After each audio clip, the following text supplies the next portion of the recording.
You arrive in September when the city still smells like summer. Hot asphalt, urine at subway exits, and something sweet from the nut carts that stand on every corner. In your jacket pocket, you have a printout with the address, a phone with 30% battery life, and an H-2B work visa issued by Prestige Staffing Solutions in Queens. According to the contract, you will work as an administrator in a hotel in Manhattan, earning $1,100 a week before deductions, with accommodation for the first month paid for by the company. You paid $2,300 for the visa and documents. You borrowed it from your mother and Uncle Goran, promising to pay it back in 2 months. You are from Skopje. You are 26. You have a degree in hotel management from a university that no one here has heard of, 2 years at the reception desk at the Marriott in Ohrid, and enough English to check in a guest and call a taxi, but not enough to understand an announcement in the New York subway delivered at machine gun speed. You were supposed to take the company shuttle from the airport, but there is no shuttle, and your 3 WhatsApp messages have 3 gray check marks. You take the subway. An hour and a half, 2 transfers, and 1 mistake with the direction, because the word uptown means nothing to you yet. In the car, a man without shoes is sleeping across 3 seats. No one is looking.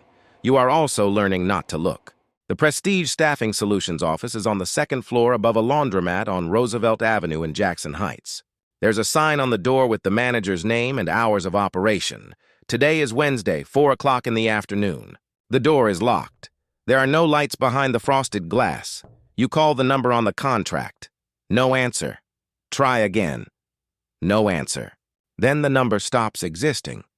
An answering machine informs you that the subscriber is unavailable, in a mechanical female voice that lacks even a hint of sympathy. You sit down on a step.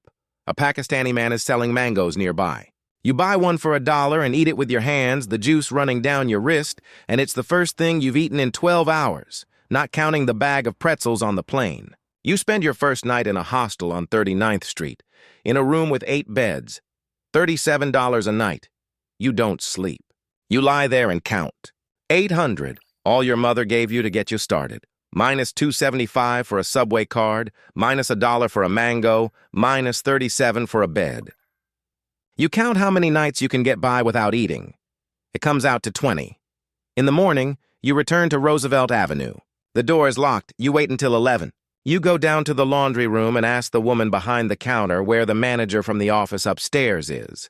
She starts to answer in Spanish, then switches to English. He left a month ago, maybe 2. You ask where. She shrugs. The elevated train rumbles overhead, with cars on line 7 every 4 minutes. All of Jackson Heights smells like cilantro and exhaust.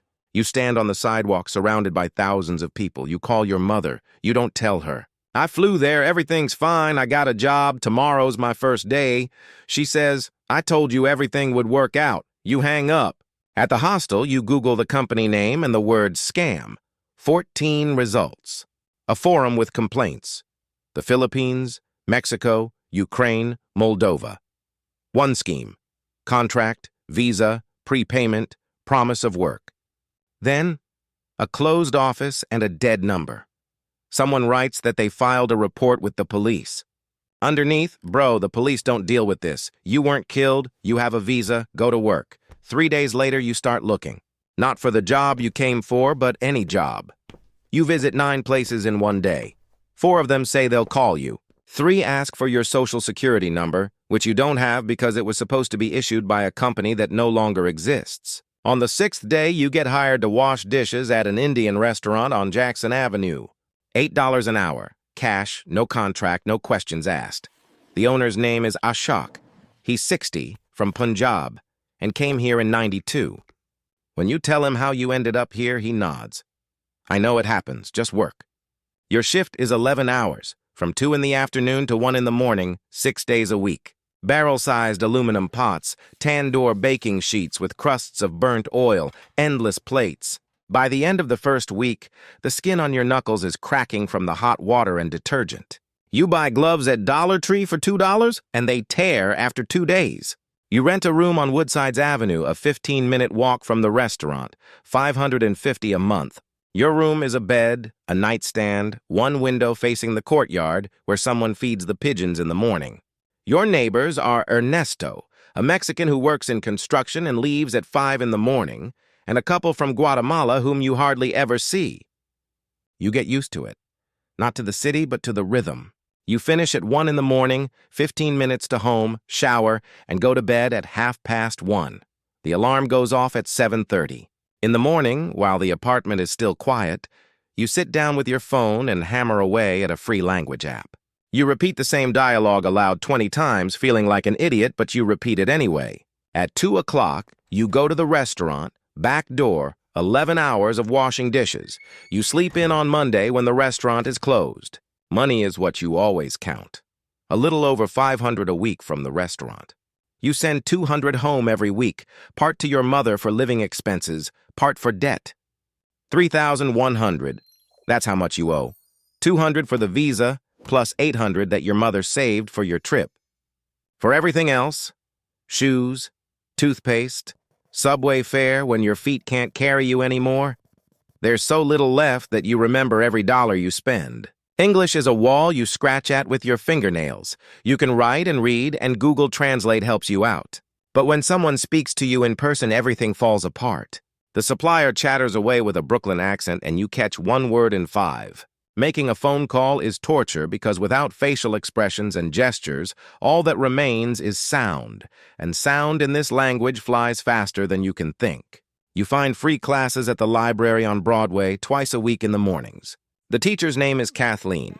She's in her 50s, she's a volunteer, and she speaks slowly and clearly, as if to children. And these are the only hours of the week when you feel like someone is listening to you. In November, a couple from Guatemala moves out. A Polish man named Krzysztof moves in to replace them. He works unloading trucks and drinks in the evenings, methodically alone, without company. Music at 3 in the morning, noise in the kitchen at 6. You sleep for 4 hours at most, in fits and starts. By December, the wind from the river cuts through you, and your jacket, the one you flew in with, isn't up to the task. You buy a down jacket at a thrift store for $25. It's 2 sizes too big, beige, with a sticky zipper. At the restaurant, Ashok moves you closer to the kitchen to chop vegetables and roll out dough for naan. It's not a promotion, it's just that his nephew has left. But your hands no longer crack from the water. And in the evenings, Bimal, the silent Nepalese chef, shows you how to hold a knife properly. Not the way you're used to, but with a quick restaurant grip. The first thing you learn here is not out of necessity, but because you want to. The restaurant is closed for Christmas. You call your mother. She asks if the hotel is beautifully decorated for the holiday. You say, "Yes, Mom, there's a huge Christmas tree in the lobby." She asks for a photo. You drive to Manhattan, take pictures of the shop windows on 5th Avenue, the Christmas tree at Rockefeller Center, the fancy entrance to some hotel with gold door handles. You send it and write, "It's next to our hotel." She replies with a voice message. "My God, how beautiful. I'm so happy for you." You stand on the sidewalk in a down jacket 2 sizes too big and think that you have never lied to her so much and in such detail in your life. In January, you move out of Krzysztof's place. Your new room is in Elmhurst, $750 a month, a 40-minute walk to the restaurant. But it's quiet. You spend 40 minutes listening to language podcasts, and it's still better than listening to someone destroying themselves piece by piece behind the wall. By March, you pay off your debt, $3,100 down to the penny. Your mother passes on a message from Uncle Goran. Well done. You still send her $200 a week, but it's no longer a debt, just because she's alone and her pension is €180 a month. In the spring, Ashok raises your pay to 10 an hour. You are now an assistant chef. Bimal teaches you how to make tikka masala, the real thing, not from a jar. You try it at home, late in the evening. It doesn't turn out like Bimal's, but it works. In the summer, the city smells of asphalt and nuts again, and you realize that you've lived here for a year. You know which deli on Roosevelt Avenue has the cheapest coffee. You know that the middle of the subway car is always less crowded. You know that you can buy decent socks at Dollar Tree if you go on Thursday, when they get new stock. In August, Ashok says that a friend of his is looking for someone to work at the front desk of a small hotel in Astoria.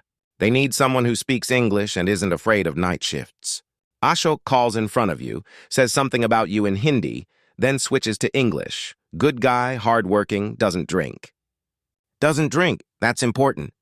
Krzysztof, your former neighbor from Woods Avenue, also came here to work, and he also worked hard, but then he started drinking alone in the evenings, and then in the mornings, and when you moved out, he was no longer showing up for work every other day. In this city, the distance from hard-working to lost is one bad habit and a couple of months. Ashok hangs up the phone and writes the address on a napkin. The hotel has 26 rooms, 3 floors, no elevator. The owner is a Greek named Stavros, who inherited it from his father and runs it as if it were not a business but a punishment. At the interview, he asks where you're from. Macedonia. He's from northern Macedonia. You are? Yes. He looks at you for a long time, then says, My mother is from Thessaloniki. We're almost neighbors. He hires you for 14 an hour, officially, with a social security number, which he helps you get through his accountant. Night shifts are from 11 p.m. to 7 a.m., 5 days a week. During the day, you still work 3 or 4 shifts at Ashok's, now as a stand-in cook. You sleep in fits and starts. There are days when you stand at the stove and forget what you're cutting.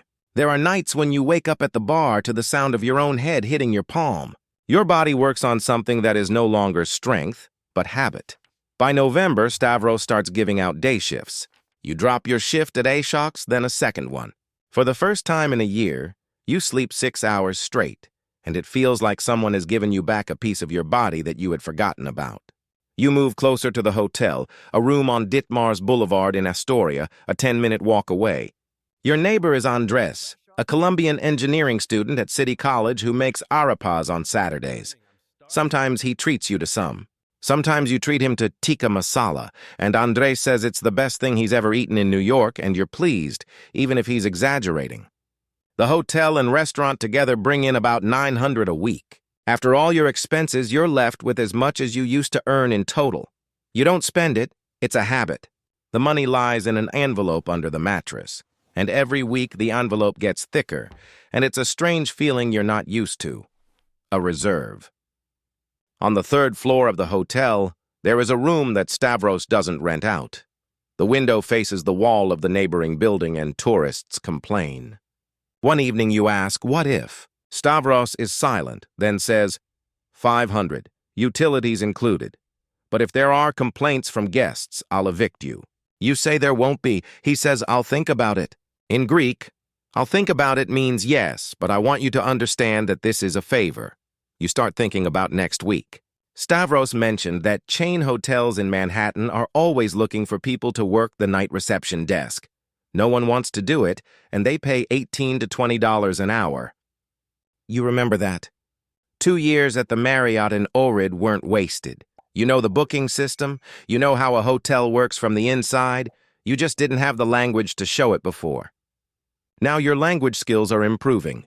In a year, maybe 2, you'll send your resume to a chain hotel. A decent salary, insurance, paid weekends. Maybe you'll be a shift manager in 3 years.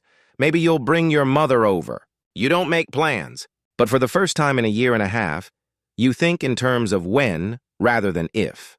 In the evening, you call your mother. She asks, Are you coming? I can't yet, Mom, work. She doesn't insist.